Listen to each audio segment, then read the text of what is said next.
ಈಗ ತಾನೇ ಮಾಹಿತಿ ಕೊಡ್ತಾ ಇದ್ರು ನಮ್ಮ ಪ್ರತಿನಿಧಿ ಬಸವರಾಜ್. ಕಾಂಗ್ರೆಸ್ ಪಾಳಿಕೆ ಆ 4 ಕ್ಷೇತ್ರಗಳೇ ಸವಾಲಾಗಿದೆ ಅಂತ. ಆ 4 ಕ್ಷೇತ್ರಗಳ ಪೈಕಿ ಬಾಗಲಕೋಟೆ ಲೋಕಸಭೆ ಕೂಡ ಒಂದು, ಲೋಕಸಭೆ ಅಖಾಡ ಕೂಡ ಒಂದು. ವೀಣಾ ಕಾಶಪ್ಪನವರ್ ಪ್ರಬಲ ಆಕಾಂಕ್ಷಿಯಾಗಿದ್ದಾರೆ. ನಿನ್ನೆ ಅವರ ಬೆಂಬಲಿಗರು ಆಕ್ರೋಶ ಹೊರಹಾಕಿದ್ರು. ನೇರವಾಗಿ ಅವರು ಟಿಕೆಟ್ ಮಿಸ್ ಆಗುತ್ತೆ ಅನ್ನುವಂತಹ ವಿಚಾರ ಗೊತ್ತಾಗ್ತಾ ಇದ್ದಂತೆ ಎಐಸಿಸಿ ಅಧ್ಯಕ್ಷ ಮಲ್ಲಿಕಾರ್ಜುನ ಖರ್ಗೆ ಅವರ ಭೇಟಿಗೆ ಹೋದ್ರು. ಯಾರನ್ನ ಕರ್ಕೊಂಡು ಹೋದ್ರು ಅಂದ್ರೆ ಪಂಚಮಸಾಲಿ ಶ್ರೀ ಜಯ ಮೃತ್ಯುಂಜಯ ಶ್ರೀಗಳನ್ನ ಕರ್ಕೊಂಡು ಹೋಗಿ ಲಾಭಿ ಮಾಡೋ ಮಟ್ಟಿಗೆ ಎಐಸಿಸಿ ಅಧ್ಯಕ್ಷ ಖರ್ಗೆ ಅವರಿಗೆ ಸ್ವಾಮೀಜಿಗಳದ್ದೇ ಟೆನ್ಷನ್ ಶುರುವಾಗ್ಬಿಟ್ಟಿದೆ ಅಂತೆ. ಈಗ ಜಯ ಮೃತ್ಯುಂಜಯ ಶ್ರೀ ಮಾತಿಗೆ ಬೆಚ್ಚಿ ಬಿದ್ದಿದ್ದಾರೆ ಮಲ್ಲಿಕಾರ್ಜುನ ಖರ್ಗೆ. ಹೈಕಮಾಂಡ್ಗೆ ಪಂಚಮಸಾಲಿ ಸಮುದಾಯದ ಆತಂಕ ಎದುರಾಗಿದೆ. ಬಾಗಲಕೋಟೆಯ ಟಿಕೆಟ್ ವಿಚಾರವಾಗಿ ಸಂಕಷ್ಟ ಎದುರಾಗಿದೆ. ಸ್ವಾಮೀಜಿ ಹೇಳಿದ ಆ ಮಾತು ಕೇಳಿ ಮಲ್ಲಿಕಾರ್ಜುನ ಖರ್ಗೆ ಅವರೇ ಬೆಚ್ಚಿ ಬಿದ್ದಿದ್ದಾರಂತೆ. ವೀಣಾಗೆ ಟಿಕೆಟ್ ನೀಡದಿದ್ರೆ ಪಂಚಮಸಾಲಿ ಮತ ನಿಮಗೆ ಬರೋದೇ ಇಲ್ಲ ಅಂತ ಎಚ್ಚರಿಕೆ ಕೊಟ್ಟಿದ್ದಾರಂತೆ ಶ್ರೀಗಳು. ಬೇರೆ ಯಾರಿಗೆ ಟಿಕೆಟ್ ನೀಡಿದ್ರು ಕೂಡ ನಾವು ಸಹಕಾರ ನೀಡಲ್ಲ. ಪಂಚಮಸಾಲಿ ಶ್ರೀ ಮಾತಿಗೆ ಶಾಕ್ ಆಗಿದ್ದಾರೆ ಎಐಸಿಸಿ ಅಧ್ಯಕ್ಷ ಮಲ್ಲಿಕಾರ್ಜುನ ಖರ್ಗೆ. ಅದೇ ಕಾರಣಕ್ಕೆ ಈಗ ಈ ಕ್ಷೇತ್ರದ ಬಗ್ಗೆಯೂ ಕೂಡ ಮತ್ತೊಮ್ಮೆ ಸಮಾಲೋಚನೆ ಮಾಡಲಾಗುತ್ತೆ ಇವತ್ತು ನಡೆಯುವಂತ ಸಭೆಯಲ್ಲಿ ಅಂತ ಹೇಳಲಾಗ್ತಾ ಇರೋದು.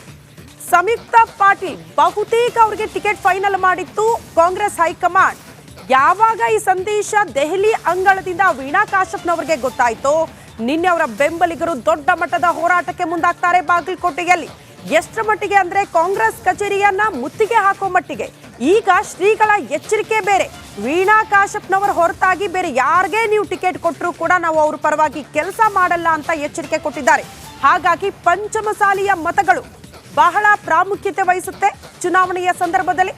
ಆ ಮತಗಳು ಕೈ ತಪ್ಪಿ ಹೋದ್ರೆ ಏನಪ್ಪಾ ಮಾಡೋದು ಅನ್ನುವಂಥ ಆತಂಕ ಸಹಜವಾಗಿ ಎಐಸಿಸಿ ಅಧ್ಯಕ್ಷ ಮಲ್ಲಿಕಾರ್ಜುನ ಖರ್ಗೆ ಅವರಿಗೆ ಕಾಡ್ತಾ ಇದೆಯಂತೆ.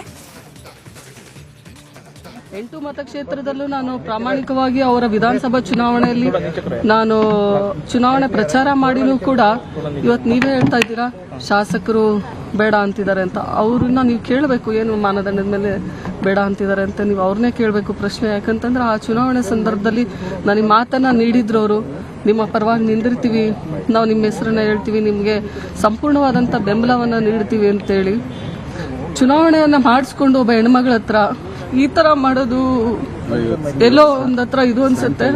ಸಾಯಂಕಾಲದವರೆಗೂ ನಾವು ಕಾಯೋಣ, ಒಂದು ಹೋಪ್ಸ್ ಇದೆ, ಎಲ್ಲೋ ನಮ್ಮ ನಾಯಕರು ಕೈ ಬಿಡಲ್ಲ ಅನ್ನುವಂಥದ್ದು.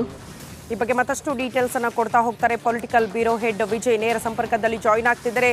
ವಿಜಯ್, ಈಗ ವೀಣಾ ಕಾಶಪ್ಪನವರಿಗೆ ಟಿಕೆಟ್ ಮಿಸ್ ಆಗುತ್ತೆ ಅನ್ನುವಂತಹ ಸುದ್ದಿ ದೊಡ್ಡ ಮಟ್ಟದ ಸಂಚಲನ ಕಾರಣ ಆಯಿತು. ಕಾರಣ ಅವರ ಬೆಂಬಲಿಗರ ಆಕ್ರೋಶ ವ್ಯಕ್ತಪಡಿಸಿದ್ರು. ಈಗ ಎಷ್ಟರ ಮಟ್ಟಿಗೆ ಅಂದ್ರೆ ಪಂಚಮಸಾಲಿ ಶ್ರೀಗಳು ಜಯ ಮೃತ್ಯುಂಜಯ ಶ್ರೀಗಳ ಮೂಲಕ ಲಾಭಿ ಆಗ್ತಾ ಇದೆ.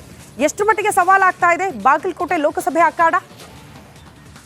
ಶ್ರುತಿ, ಕಾಂಗ್ರೆಸ್ ಟಿಕೆಟ್ ಹಂಚಿಕೆ 21 ಕ್ಷೇತ್ರಗಳಲ್ಲಿ ಒಂದಷ್ಟು ಕ್ಷೇತ್ರಗಳು ಕಂಟೆಂಟ್ ಆಗಿರೋದು. ಅದರಲ್ಲಿ ಬಹಳ ಪ್ರಮುಖವಾಗಿ ಕಾಂಗ್ರೆಸ್ ಹೈಕಮಾಂಡ್ಗೆ ಪಂಚಮಸಾಲಿ ಸಮುದಾಯದ ಏನು ಮತಗಳ ಸಂಬಂಧಪಟ್ಟಂತೆ ಆತಂಕ ಶುರುವಾಗಿರುವಂತದ್ದು. ಯಾಕೆಂದ್ರೆ ನೇರವಾಗಿ ಬಾಗಲಕೋಟೆ ಲೋಕಸಭಾ ಕ್ಷೇತ್ರ ಸಂಬಂಧಪಟ್ಟಂತೆ ವೀಣಾ ಕಾಶಪ್ಪನ ಪರವಾಗಿ ಜಯ ಮೃತ್ಯುಂಜಯ ಸ್ವಾಮೀಜಿ ನೇರವಾಗಿ ಬ್ಯಾಟಿಂಗ್ ಅನ್ನ ಮಾಡಿರುವಂತದ್ದು, ಅವರ ಪರವಾಗಿ ಲಾಬಿಯನ್ನ ಮಾಡಿರುವಂತದ್ದು. ಈ ವೇಳೆ ಮಲ್ಲಿಕಾರ್ಜುನ ಖರ್ಗೆ ಅವರಿಗೆ ಒಂದು ಖಡಕ್ ಎಚ್ಚರಿಕೆ ಸಂದೇಶ ಕೊಟ್ಟಿರುವಂತದ್ದು. ಒಂದು ವೇಳೆ ವೀಣಾ ಕಾಶಪ್ಪನವರು ಕೊಡ್ಲಿಲ್ಲ ಅಂತಂದ್ರೆ ಪಂಚಮಸಾಲಿ ಸಮುದಾಯ ಯಾವುದೇ ಕಾರಣ ಕೂಡ ಮತ ಹಾಕೋದಿಲ್ಲ ಅಂತ ಎಚ್ಚರಿಕೆಯನ್ನು ಕೊಟ್ಟಿರುವುದು. ಅದರ ಜೊತೆಗೆ ಕಲಬುರಗಿ ಲೋಕಸಭಾ ಕ್ಷೇತ್ರದಲ್ಲೂ ಕೂಡ ಇದರ ಪರಿಣಾಮ ಬೀರುತ್ತೆ, ಅಂದ್ರೆ ನಿಮ್ಮ ತವರು ಕ್ಷೇತ್ರದಲ್ಲೂ ಕೂಡ ಪರಿಣಾಮ ಬೀರುತ್ತೆ ಅಂತ ಹೇಳುವ ಮೂಲಕ ಹೈಕಮಾಂಡ್ಗೆ ಎಚ್ಚರಿಕೆ ಸಂದೇಶವನ್ನ ಕೊಟ್ಟಿರುವಂತದ್ದು. ಇದರ ಬೆನ್ನಲ್ಲೇ, ಈ ಎಚ್ಚರಿಕೆ ಬೆನ್ನಲ್ಲೇ ಮಲ್ಲಿಕಾರ್ಜುನ ಖರ್ಗೆ ಅವರು ಒಂದು ರೀತಿಯಲ್ಲಿ ಶಾಕಿಗೆ ಒಳಗಾಗಿರುವಂತದ್ದು. ಅಂದ್ರೆ ಜಯಮುತ್ತೇನ್ ಸ್ವಾಮೀಜಿ ಈ ರೀತಿ ಆ ರೀತಿ ಒಂದು ಎಚ್ಚರಿಕೆ ಕೊಟ್ಟ ಹಿನ್ನೆಲೆಯಲ್ಲಿ ಈ ಎಚ್ಚರಿಕೆ ಬಳಿಕ ಬಾಗಲಕೋಟೆ ಲೋಕಸಭಾ ಕ್ಷೇತ್ರ ನಿನ್ನೆ ಪೆಂಡಿಂಗ್ ಅನ್ನ ಇಟ್ಟಿರುವುದು. ಅಂದ್ರೆ ಅಷ್ಟರ ಮಟ್ಟಿಗೆ ಟಿಕೆಟ್ ಹಂಚಿಕೆ ಸಂಬಂಧ ಸಮುದಾಯ ಮತ್ತು ಜಾತಿವಾರು ಕೂಡ ಮತಗಳ ಸಂಬಂಧಪಟ್ಟಂತೆ ಆತಂಕ ಎದುರಾಗಿರುವಂತದ್ದು. ಯಾರಿಗೆ ಕೊಟ್ಟರು ಕೂಡ ಅದರ ಒಂದು ಒಟ್ಟ ಬೀಳುವಂತದ್ದು. ಹೇಗೆ ಹೈಕಮಾಂಡ್ ನಿಭಾಯಿಸುತ್ತೆ ಅಂತ ಕಾದ್ ನೋಡ್ಬೇಕಾಗಿದೆ. ನಿನ್ನೆ ನಡೆದಂತಹ 1-1 ಸಭೆಯಲ್ಲಿ ನೇರವಾಗಿ ಖಡಕ್ ಎಚ್ಚರಿಕೆಯನ್ನ ಕೊಟ್ಟಿರುವಂತದ್ದು ಜಯ ಮೃತ್ಯುಂಜಯ ಸ್ವಾಮೀಜಿ. ಶ್ರುತಿ. ಓಕೆ ವಿಜಯ್, ಧನ್ಯವಾದಗಳು ತಮ್ಮೆಲ್ಲ ಮಾಹಿತಿಗೆ.